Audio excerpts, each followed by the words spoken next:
Fourth views, चौथा विचार, बाकी ठीक। बिहार की सरकार राजा है नीतीश कुमार, इनकी पार्टी है जनता दल यू जेडीयू, जिसके राष्ट्रीय अध्यक्ष हैं ललन सिंह। जी हाँ, बहुत जल्द उनकी ताजपोशी इस पद पर होने वाली है और जदयू के जब वे अध्यक्ष हैं तो उनके बयान को आधिकारिक ही माना जाएगा कि वो पार्टी का आधिकारिक बयान है। कोई बाद में मुकर जाए, जैसा नेताओं का शगल है तो बात अलग है। उन्होंने कहा है कि देश का मीडिया बिकाऊ है और मीडिया की बातों पर जनता यकीन न करे, भरोसा न करे। उन्होंने अपने गिरेबान में झांका क्या? इनके जो साहब हैं, जिनको उप मुख्यमंत्री तेजस्वी यादव चच्चा कहते हैं, वे क्या हैं? वे असली खरीदार हैं मीडिया को खरीदने वाले। देश में नरेंद्र मोदी की सरकार 2014 में आई, जब कहा जाने लगा कि गोदी मीडिया। 2005 में नीतीश कुमार बिहार की सत्ता में आ गए थे और तब से लगातार असली गोदी मीडिया बिहार में है। जी हाँ, नरेंद्र मोदी ने शायद बिहार से ही सीखा होगा, क्योंकि बिहार में तब एनडीए की सरकार थी जब नीतीश कुमार मुख्यमंत्री थे, सुशील मोदी उप मुख्यमंत्री थे और नरेंद्र मोदी प्रधानमंत्री के दावेदार घोषित किए गए थे, कैंडिडेट घोषित किए गए थे देश के चुनाव में। तो नीतीश कुमार से ही शायद उन्होंने सीखा होगा, इसलिए कि यदि देश में नहीं भी कहें तो दिल्ली से पहले गारंटी तौर पर यह कहा जा सकता है कि गोदी मीडिया बिहार में था। मीडिया को खरीदने का कारोबार नीतीश कुमार चलाते थे और नीतीश कुमार ने ऐसा रास्ता अपनाया जिसके सामने बिहार का मीडिया पंगु बनकर बैठ गया था। हम पूरी कहानी आपको बताएंगे और ललन सिंह अपने गिरेबान में झांके कि उनके मुखिया साहब क्या करते हैं, वे मीडिया को कैसे खरीदते हैं, बिहार पॉलिटिक्स में क्या चल रहा है। मैं उपेंद्र कश्यप, आप देख रहे हैं फोर्थ व्यूज। और बिहार पॉलिटिक्स जो है वो किस दिशा में जा रहा है, हम इस वीडियो में इसी पर चर्चा करेंगे, बहाना मीडिया का। ललन सिंह शायद ये भूल गए कि जब यहाँ 2012 में तत्कालीन प्रेस काउंसिल के chief chairman justice Markandey Katju आए थे तो उन्होंने क्या कहा था? उन्होंने साफ साफ बिहार की तुलना आपातकाल से की थी और कहा था कि बिहार में जो समाचार पत्र हैं वे बिहार सरकार के मुख्य पत्र के तौर पर काम कर रहे हैं। यानी जिस तरह से भाजपा का पांचजन्य है, वामपंथियों का लोक लहर है, जनशक्ति है, इस तरह से बिहार के अखबार जो हैं बिहार सरकार के मुखपत्र बन गए हैं। घोटालों को, भ्रष्टाचारों को, विपक्ष के नेताओं को जगह नहीं मिलती। 2012 में आए थे जस्टिस मार्कंडे काटजू और तब बड़ा बवाल हुआ था। आप याद करिए, प्रेस काउंसिल ऑफ इंडिया के अध्यक्ष जब यहाँ आए थे तो उन्होंने ये सब बातें कही थी और तब बिहार में एनडीए की सरकार थी, नरेंद्र मोदी ने नहीं भेज दिया था, तब नरेंद्र मोदी कहीं नहीं थे और विपक्ष में तब तेजस्वी यादव थे। और तब काटजू ने यह बात भी कही थी कि लालू यादव के जमाने में मीडिया अधिक स्वतंत्र था बनिस्बत नीतीश कुमार के। हालांकि याद रखिए, बराबर लालू यादव तो कभी कम ही बोले मीडिया के खिलाफ, तेजस्वी यादव और राजद के नेता गाहे बगाहे बराबर मीडिया पर हमला करते रहे हैं, जबकि मीडिया को बड़ी स्वतंत्रता मिली है लालू यादव के काल में बनिस्बत नीतीश कुमार के कार्यकाल के। नीतीश कुमार ने तो मीडिया को गोदी मीडिया नहीं, अपना बेडरूम मीडिया बना दिया, जहां खबरों को सेंसर किया जाता था। हम एक एक कहानी भी आपको बताएंगे कि कैसे मीडिया को खरीदने का कारोबार नीतीश कुमार चलाते हैं और क्या उनका तरीका है। उसी तरीके को बाद में शायद नरेंद्र मोदी ने अपनाया होगा और अन्य प्रदेशों के मुख्यमंत्री भी इसी रास्ते पर चल रहे हैं, चाहे वो अरविंद केजरीवाल ही क्यों नहीं हो या कहीं किसी भी प्रदेश की सरकार हो, चाहे कांग्रेस की सरकार हो, तमाम लोग नीतीश कुमार के इस फार्मूले को ही अपना रहे हैं। तो वो फार्मूला क्या है, इस वीडियो में हम पूरा कले खोल के धर देंगे। और यदि अब तक आपने इस चैनल को सब्सक्राइब नहीं किया तो चैनल को सब्सक्राइब करिए, शेयर लाइक कमेंट जरूर करिए और हाँ, बेल आइकन दबाइए घंटी की आकृति, ताकि और नोटिफिकेशन जो उसमें है उसे दबाएं, ताकि आपके पसंद का वीडियो सबसे पहले आप तक पहुंचे। नीतीश कुमार 2005 में बिहार के मुख्यमंत्री बनते हैं। पीआरडीए सरकार का एक अंग है जिसके बजाबते मंत्री बनाए जाते हैं और यहीं से विज्ञापन तमाम अखबारों को जाता है।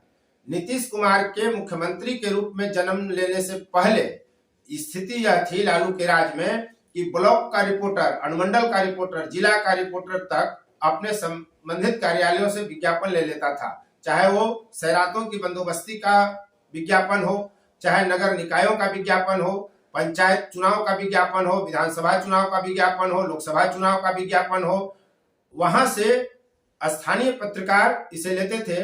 बदले में पत्रकारों को सही समय पर यदि भुगतान करा देते थे तो उचित कमीशन मिलता है। ये कारोबार का सिस्टम है। लेकिन जब नीतीश कुमार, सभी उन स्थानों से विज्ञापन पर रोक लगा दिया गया जहां से विज्ञापन जारी होता था और विज्ञापन को उन्होंने केंद्रीकृत कर दिया, यानी पीआरडीए ही अब विज्ञापन बिहार में जारी करता है।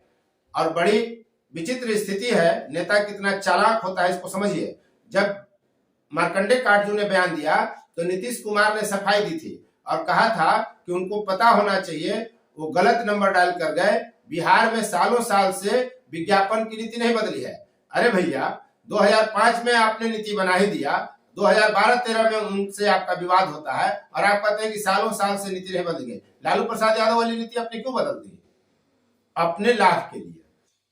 तो नीतीश कुमार ने विज्ञापन जारी करने की नीति केंद्रीकृत कर दी, यानी अगर आप पीआरडीए को खुश करते हैं, नीतीश कुमार को खुश करते हैं, उनके अनुकूल आप पत्रकारिता करते हैं तो आपको विज्ञापन ज्यादा दिए जाएंगे। और मैं उदाहरण के साथ आपको बता रहा हूं, दिल्ली से प्रकाशित होने वाला एक अखबार है जो बिहार में पटना और लखनऊ से भी प्रकाशित होता है, उत्तर प्रदेश में कई प्रदेशों में वह अखबार प्रकाशित होता है और हिंदी का सर्वश्रेष्ठ अखबार खुद को लिखता था कभी, अब नंबर 1 लिखता है। इस अखबार में एक खबर छपी थी जब जमशेद अशरफ मद्य निषेध मंत्री हुआ करते थे बिहार में, और उस खबर 4 कॉलम की खबर के अंत में लिखा गया था क्रमशः। दूसरे दिन से वो खबर गायब हो गई। क्रमशः का मतलब होता है कि अभी और खबरें इस पर आएंगी, इस टॉपिक पर, लेकिन वो खबर रोक दी गई। कारण आप खुद तय कर लीजिए कि नीतीश कुमार भलमनसाहत से तो खबर को नहीं रोके होंगे, अखबार ने भलमनसाहत से तो अपनी बेइज्जती खुद नहीं कराई होगी कि जिस खबर के अंत में क्रमशः लिखता है वो खबर दूसरे दिन से गायब है। एक दूसरा अखबार, जो पहले इसी अखबार का और एक किस्सा बता देते हैं आपको। विज्ञापन कम कर दिए गए, अखबार को घाटा होने लगा करोड़ों का।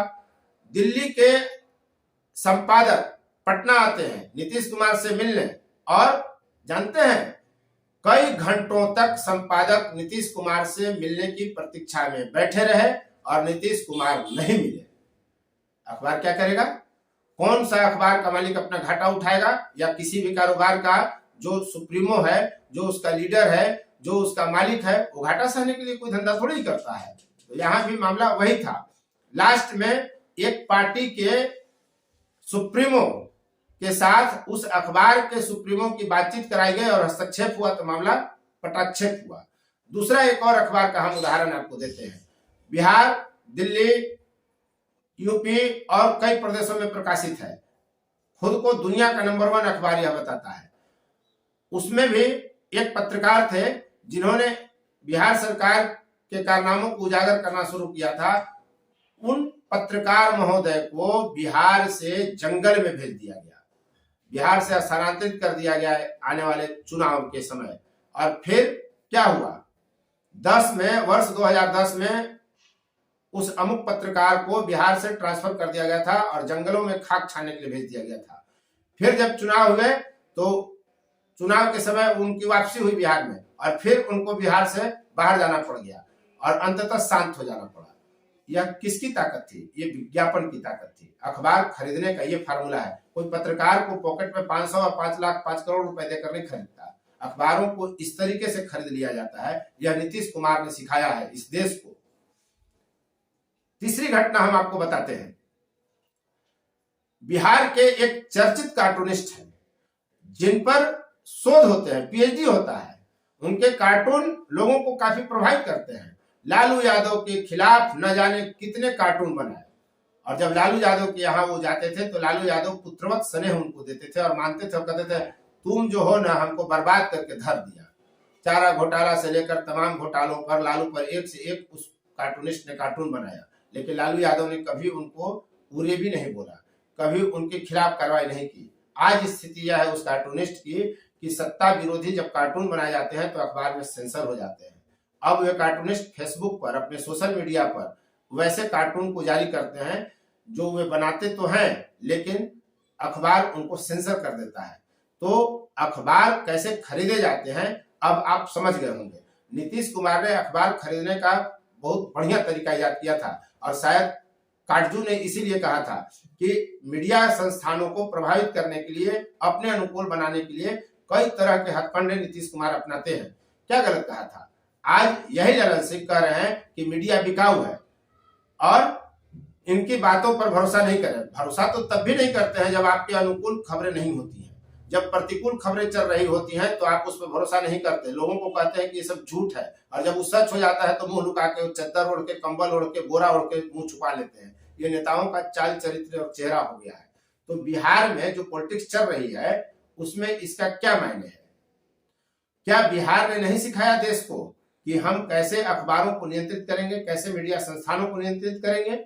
मीडिया घरानों को नियंत्रित करने का सबसे बेहतर तरीका ही यही है कि पीआरडीए को केंद्रीकृत कर दिया गया विज्ञापन जारी करने के लिए अधिकृत करते हुए, और बाकी तमाम, चाहे वो ब्लॉक हो, चाहे अंचल हो, चाहे मंडल कार्यालय हो, चाहे डीएम के कार्यालय हो या कमिश्नरी के कार्यालय हो, उन पर प्रत्यक्ष रूप से रोक लगा दिया गया कि आप विज्ञापन जारी नहीं कर सकते। तो ऐसी स्थिति में अखबार क्या करेंगे, मीडिया घराने क्या करेंगे, चाहे वो इलेक्ट्रॉनिक मीडिया घराना हो या प्रिंट मीडिया का घराना हो, क्या करेगा? वो कोई भी मीडिया संस्थान इसीलिए काम कर रहा है कि उसको लाभ चाहिए। घर से आटा गिल कर और पत्रकारिता करने का जमाना अब चला गया, यह बात समझनी होगी। तो ललन सिंह जहां मीडिया को गलिया रहे हैं, वही नीतीश कुमार हाथ जोड़ रहे हैं। अब दोनों में सच क्या है, दोनों में घालमेल कितना है, दर्शक मुझे लगता है कि बखूबी समझ रहे होंगे। इस वीडियो में इतना ही। आप देख रहे थे फोर्थ व्यूज और मैं उपेंद्र कश्यप। अब तक इस वीडियो में आपके बने रहने के लिए आपको बहुत बहुत धन्यवाद। यदि चैनल को सब्सक्राइब अब भी नहीं किए हैं आप, तो चैनल को सब्सक्राइब कर ले, आपसे गुजारिश होगी। फोर्थ व्यूज, चौथा विचार।